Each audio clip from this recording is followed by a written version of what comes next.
those who have traveled from afar to come to Chicago. You have the distinction of being the largest supernatural convention in the history of supernatural.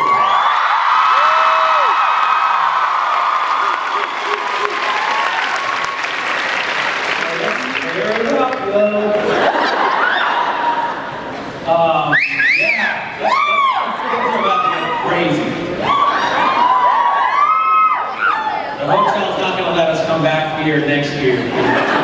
Crash the place. Or we're going to answer questions in a civilized manner. So how's it going so far?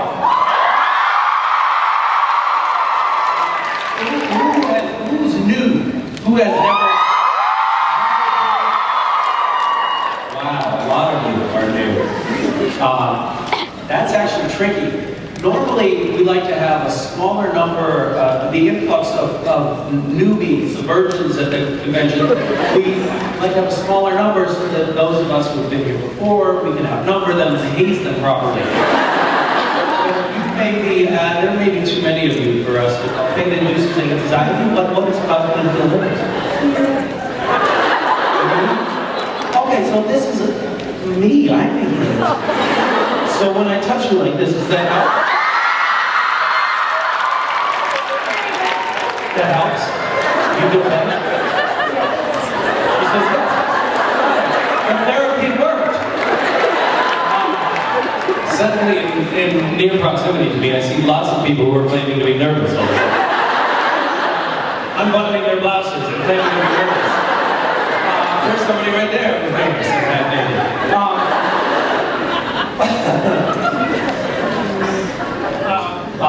Yesterday was the 24th anniversary of us starting the day.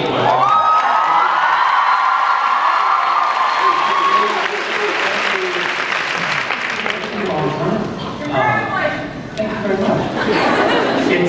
That's the kind of stat that we would expect to be getting from an elderly retirement community couple. You know, not somebody, well, maybe I'm more elderly than I thought. 16. Who in the audience is 16 years old? You are 16 years old. It works better.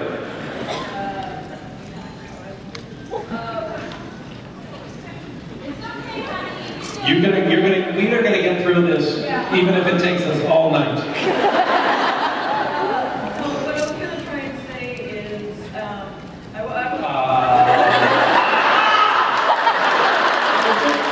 to yell. I wasn't using one of those annoying pillars. This is tough. Okay, yes, I can do it. I'm going to speak in a very slow and measured manner. I seem to start every phrase with an don't I? I'm noticing the impulse to do that right now. But I'm not doing it.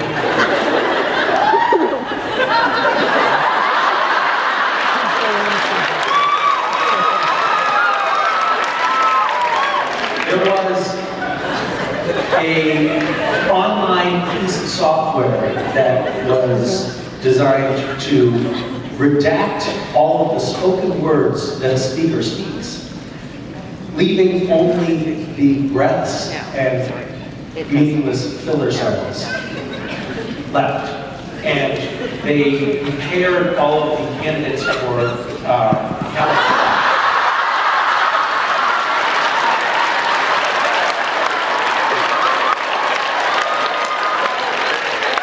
You win this round. I compared all of the candidates who were running. Shit! I don't know the expletives that are the fillers now. Now I'm so self-conscious. You just ruined this for me. I'm going to be able to come up on stage and feel anything other than self-fluid. They had the software, and all of the people who were running for governor of California, including Arnold Schwarzenegger and Ariana Grande.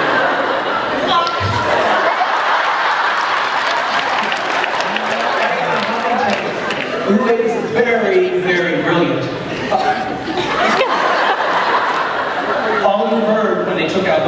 were just the breath coming in, and she was on it. She didn't have any fillers, ums, ers, whatnot. Schwarzenegger was a train wreck of ums and ers. As would yours truly be, were actually run through this miserable filter. Anyway, return to your seat. As a young person, I have conscious memories of knowing that I should figure out what I want to do when I grow up, because people always ask you, I don't know, were you a kid? No, okay, I was, and I remember grown-ups asking me what I wanted to be when I grew up. And I had no idea. My brother, younger than I was, already knew that he wanted to be a train conductor. No, I can't. I'm proving to an audience of 2,000 people that I can't already.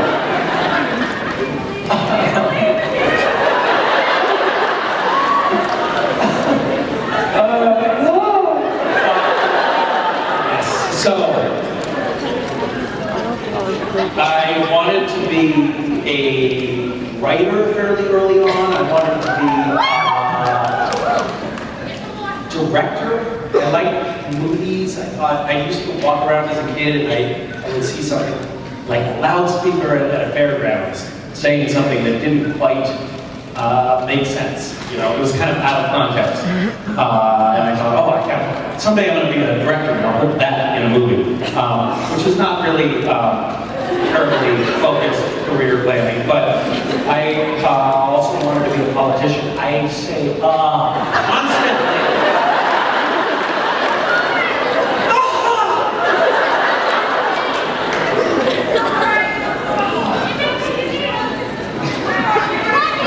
I'm gonna have to get like a speech therapist now. I'll probably know it's better because of this.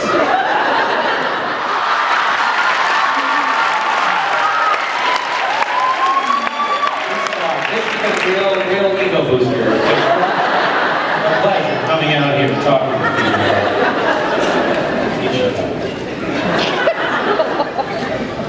What were we talking about? Oh, what we want to be when we grow up. Seriously, how do you get it out? I know. I've got to get one of those shock collars. Every time I say, zap, little zap. Biofeedback, that can help. Maybe. You're not sure in my case. It might be too serious. That would work.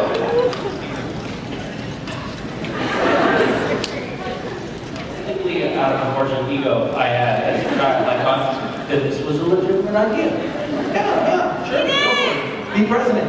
And I thought that all the way up through college. I was still thinking, yeah, I think I'm going to try to be president when I grow up. Totally delusional. Thank you.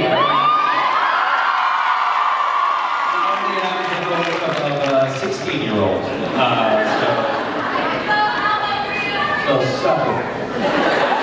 How old are you? 19? Yeah. Nice. Great. You don't even know what my platform is, you guys. Don't put your votes away yet.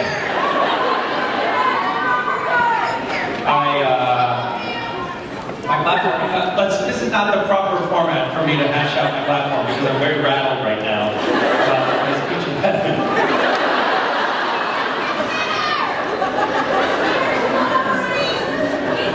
Really going off the rails. I'm going on tangents here, but I had a conversation, I believe yesterday, with my wife about, we were going on a walk, and it was a long walk, and we needed something to talk about. So I said, so what do you, and she said, she filled in for me, want to do with my life?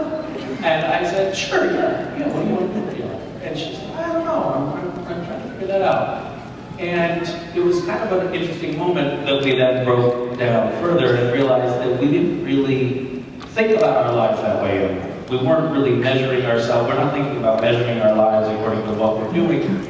We're hoping, ideally, just to have happy, good lives. And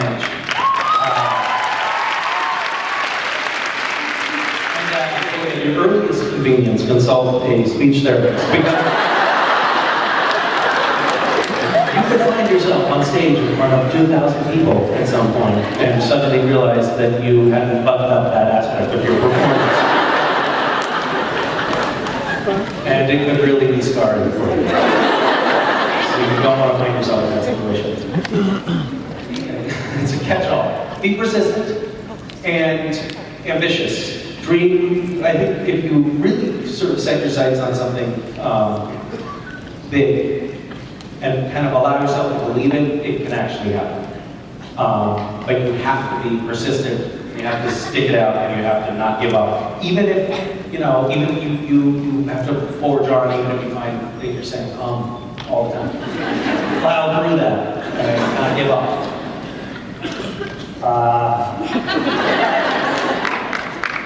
This is a career that has been likened to drug dealing. In that it is, what's the guy that wrote Freakonomics? I can't remember his name. Yes, Stephen Levitt? Levitt. Stephen Levitt lumps acting and drug dealing into the same category of careers, just so you know. Because basically, both are, you have really terrible odds of actually making good money at it. There's very few drug dealers that rise to the top and end up getting an Escalade. Likewise, there are very few actors who can get an Escalade. And those odds are so terrible that you have to be a little bit crazy to go after it if you really want to make a career of it. But the thing that makes it work is being persistent. In my career, it took me a long time to really be making a good, decent living at acting, and I watched a lot of people fall by the wayside along the way. A lot of friends who I thought were going to be in for the long haul moved, out of Los Angeles, started teaching, started other careers, gave up. So you have to be the one that doesn't give up, the one that's so crazy that you don't give up. So be crazy. There's one. Jared Padalecki. And I look up to him because he's simply so tall. And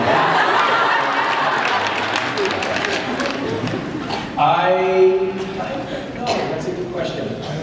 There are people whose careers and work I really respect, and there are people who I respect for living, really righteous, spiritual lives. Gandhi is impressive. Martin Luther King was impressive. Sacha Baron Cohen is impressive. I love what that man did. I was just rewatching the Ali G show recently. If anyone has not seen the HBO Ali G series, treat yourself to watch it. It's amazing what he pulled off. He really, there it is again. I need that shot clock.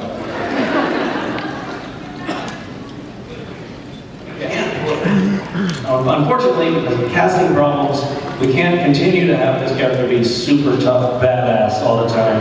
Because there's a very heavy undercurrent of dork that seems to be coming through on screen. So they started writing to accommodate that, and I think that's how the character kind of evolved. Yeah, I actually don't know that song. It could be like really an insult or something. It is a beautiful song. Okay. I think it's just beautiful that you are yourself, you do all these crazy things, you're not afraid to say what you want, be who you are. So what advice would you give people to be creative and do crazy things and just be out there like you are and kind of come into yourself and be yourself? I thank you for saying that. That's very nice. I do not feel like that's an accurate portrayal of me. I feel I'm hard on myself for not being more courageous about being great.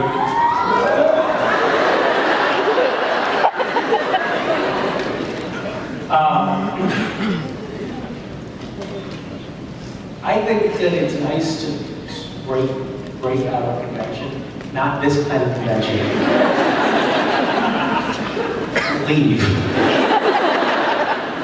He said it right now. We left. We were so glad we did. We sang home so much. It was crazy.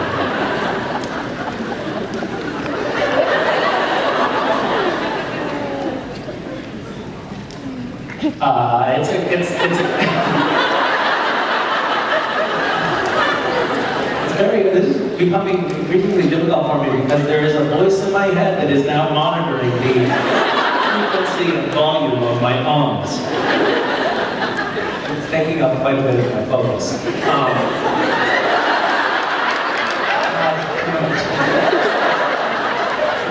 I didn't know that about myself.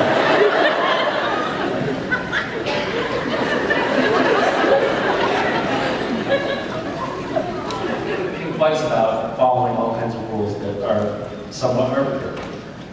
Like you probably always go into the women's bathroom, right? When did that rule get invented? Why do men and women go into different bathrooms? It's kind of weird, right? But we think that it's oh shit, here he comes.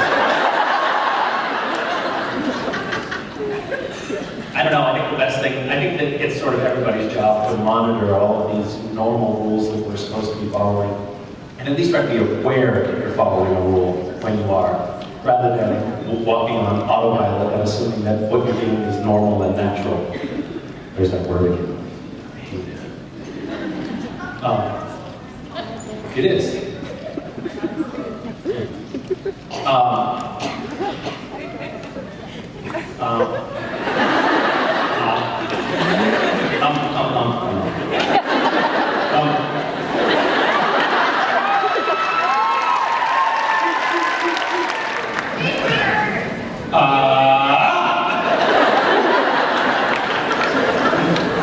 My father worked at 7-Eleven briefly when I was probably 4, and I remember this was the late 70s. He was very much a hippie, very much a pot-smoking guitar player. He was having a hippie in the 70s working at 7-Eleven, and he was a crap employee. I was 4 years old, and I remember it clearly, and I was aware at the time that he was a crap employee because he would bring his 2 children with him when he was on the shift, and we would just eat.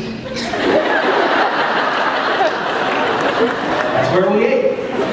And it was great, because you just ate whatever, and you threw out the back, and you were done with it. That was the employee discount that he got. 100% discount. It does seem though like it's waiting for the thought to catch up with you. It's like it's giving a pause so that a thought can form. Which to me sounds like the thought is not forming terribly quickly.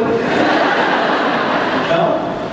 No, you can look it up. There are partial studies done that does indicate that. You do it too, huh?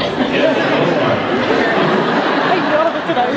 Obviously, reports and studies commissioned by people who have this power.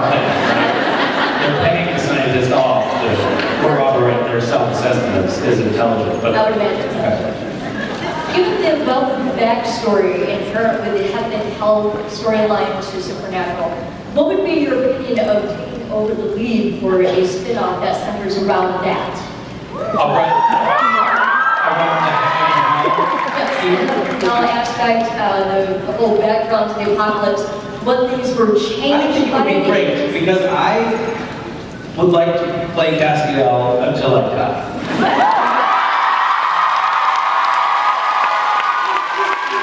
That's really the only way I can see that happening. They have to do some sort of spin-off at some point, right? So, yeah, do that. Otherwise, I can just do community theater as Castiel. Which is another viable option. Yeah, where it runs forever, but instead of replacing the cast just gets super old. When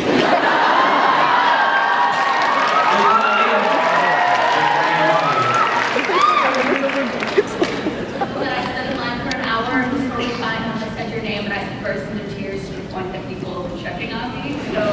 Really? Yeah. Oh no, why did I make you cry? You're being fucking foolish!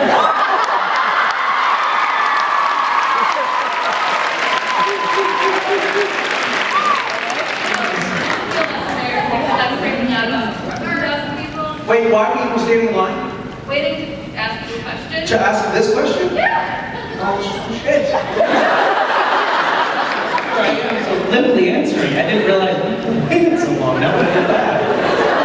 Okay, let's take it seriously. I think that it's So have you all been waiting? You've been waiting, you people have been waiting for an hour? You realize you're not going to get to answer your question, ask your questions, right? And just, it's not a great investment of time if you're at the back of the line. You're not going to get to the front. Never happens. I'm too slow. You know, if I took out all those ums, I could probably get through people, but I have too many feelings. Let's stop talking about it and get to this boardroom discussion. She's been waiting for over an hour. I think that it's surprising that Castiel and Charlie haven't met yet. What do you think a scene between them would be like? It would be awesome.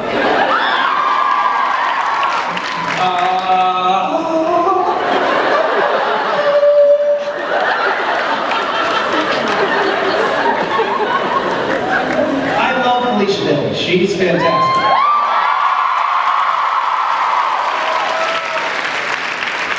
I would love to work with her on anything. Felicia, I would love to work with you on anything. You're great. My mother monitors the internet. She's my NSA, and she sends me emails and things like that that I should check out. You gotta check this out. You gotta pay attention. She tries to use subject headings that up the stakes to get me to read it. Like, this is key. You got to read this one. All caps, triple exclamation mark. Like, really tries to get through. Which, of course, you know, old saying about Brian Wolf, eventually. Not really sure that anything is key anymore. But she sent me something yesterday that Felicia Day wrote on Gamergate. Very well worded. I don't still know what Gamergate is, so Misogynistic assholes. misogynistic assholes. It's a little bit controversial, but I'm going to say I'm against that.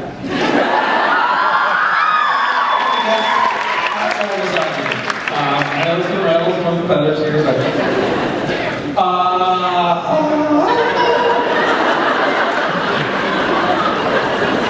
so she has written a book. Felicia Day, Felicia notes. She's been working on it feverishly. It's going to be great. I assume, based on what I read, that she has written on Tumblr. I'm looking forward. I guess that means my mother spends a lot of time on Tumblr. I never really studied that. This has been an afternoon of firsts.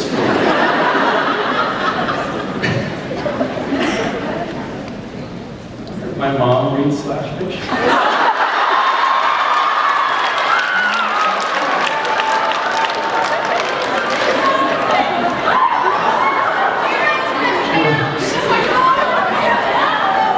Some people are something else. She writes it. I have some other people in the line vomiting.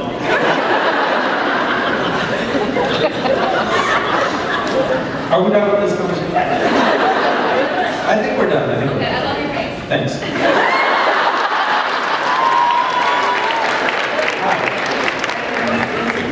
Wait, what did you say? I had some. Oh, I'm sweating and blushing now. Okay, my question is, what was your favorite story growing up and why? My favorite story growing up? I love stories that my mom will tell about her life. One of the ones that lives in a hill. That's really the key ingredient. If there's a dog in it, it's a much better story. So, any writers out there, a little tip for me. Have a dog. It seems to appeal to the kids. Don't kill the dog. Yes, that's actually a very good point. I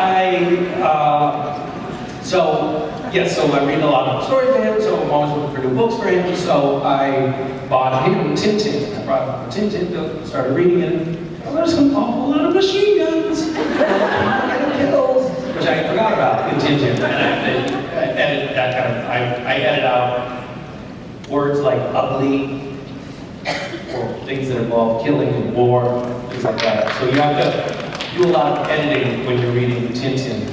So we're not reading a lot of Chicon anymore. That book magically disappeared. Anyway, my favorite, my mom read, why am I going on these weird tangents? My mom read this book, A Wonderful Fashion Doll, to me and my brother when I was 7.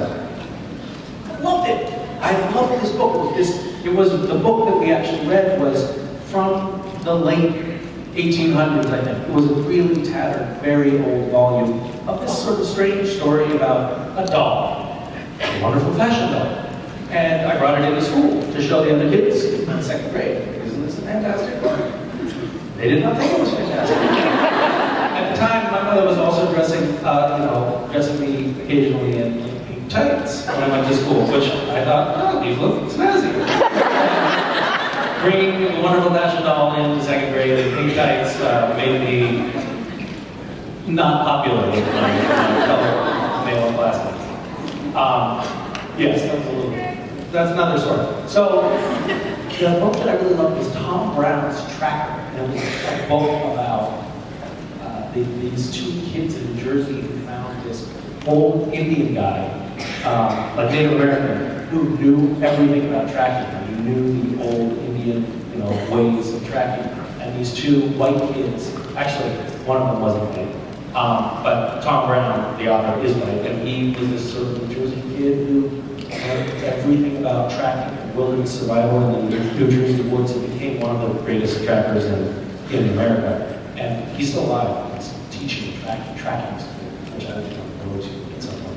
But it's a great, really, really stuff. Adventure stories about surviving in the woods. Sorry, it's boring.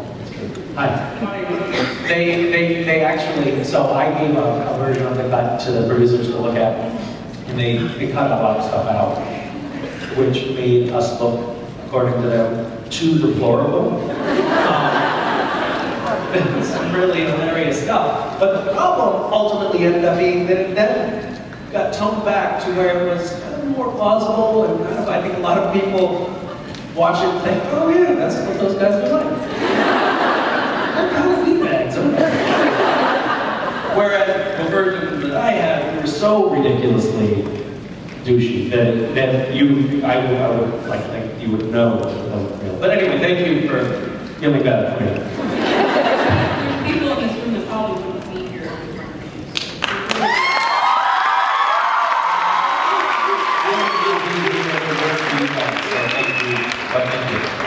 And my question was, what further things do you think could happen with the human test storyline? Because we're all really disappointed kind of that it got cut so short. So is there anything that you would have liked to have been explored? Yeah, I think there were lots of things that, it would have been fun to play around with that for a whole year. What?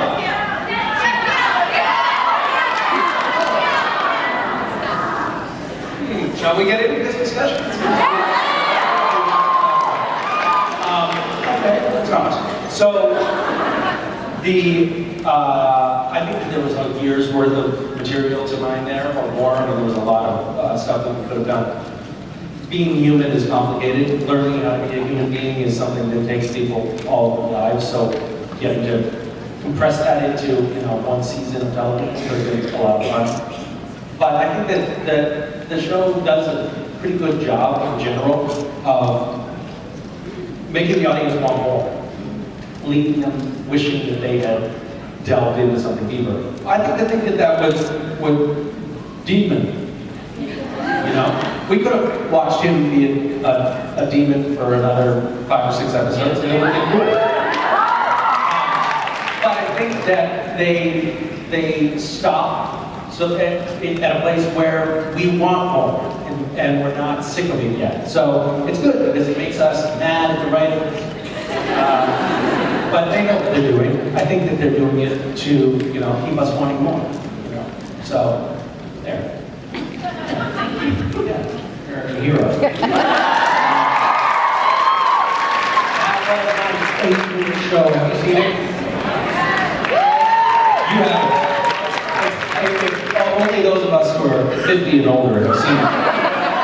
It was so exciting that it came on. It was about this guy who was a total dork who was a superhero. Kind of like Castiel. Me? Yeah. Well, yes, right? Technically, I'm not Castiel. You are aware of that, right? What? This is an awkward, there's no Santa Claus moment. Sorry, I didn't want to tell you that. It's something your parents should break to you. Yeah, I would be Castiel. I would like to be Castiel and possess his superpowers. You know, the power to magically repair your wardrobe. After stabbed, you were stabbed, and now there's no hole. Probably. Yes, a very serious exchange about animals. Yeah. And you said your favorite animal too, right? Yeah. What was it? Vampire bats?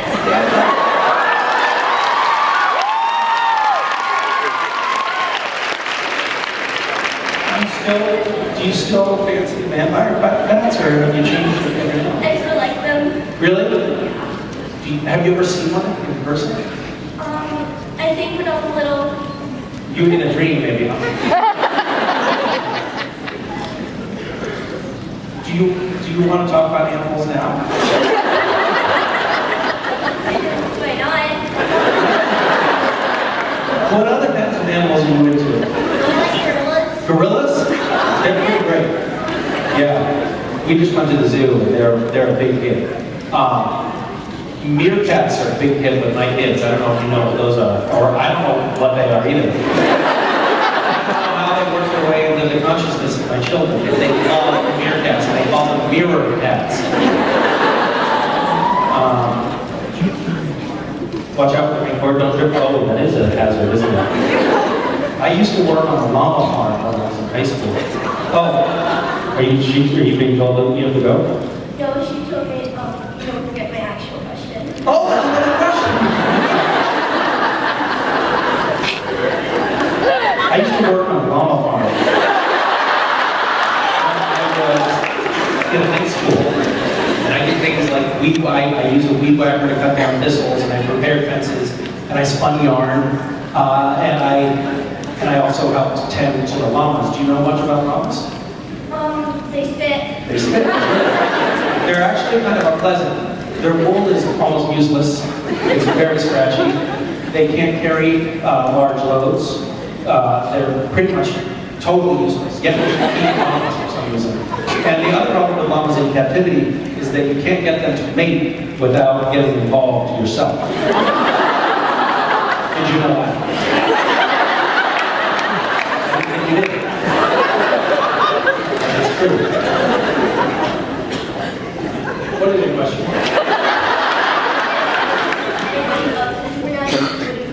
Wait, what? If you could have been anybody else on Supernatural, who would you be? That's a very good question.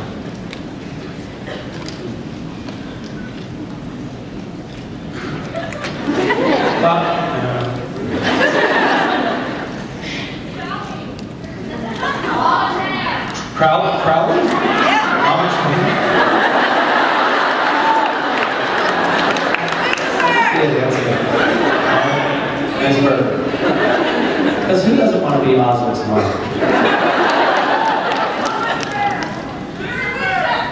Mary Winchester? That's not a bad idea. I can play with myself all day. So, what, I can just slip that in there. I guess this thing is on, isn't it?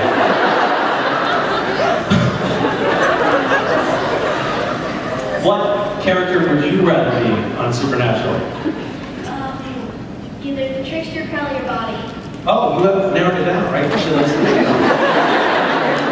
I would recommend, in your case, for you, just knowing you the way I do, and since you're into vampire bats, probably Crowley is your guy. I would go for that. Are you gonna? What are you wearing for Halloween? I think I'm going to be Katniss Everdeen from the Hunger Games. Oh!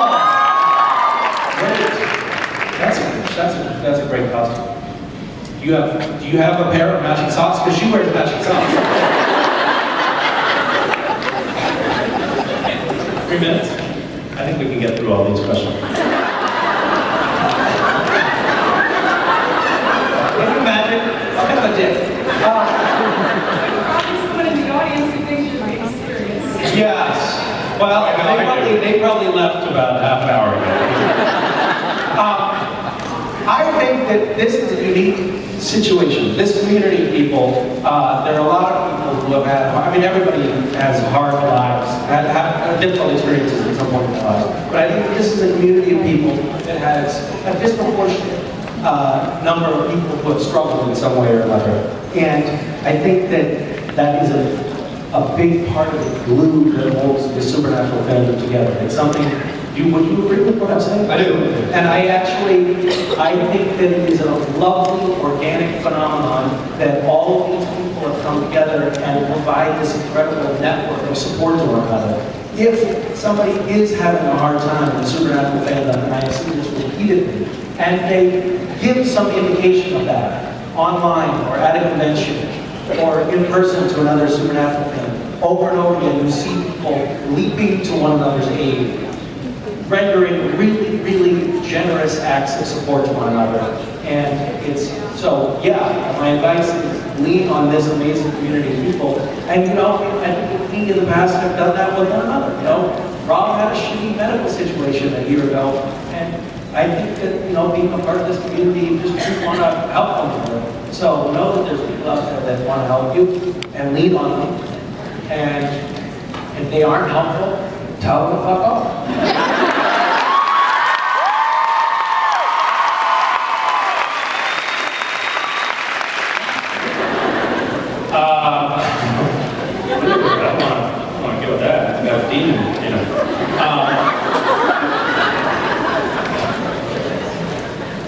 I don't know. Honestly, I think that everybody on this show has gone literally it may be the only show on television where you can say that all the leads on the show have been to hell and back. So I think it's also a bit on Friends.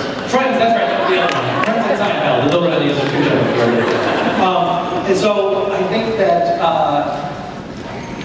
that everybody has been through, has such hell, actually, in this case, literally on the show, that I think we're past, I don't know. Oh, now you are drunk.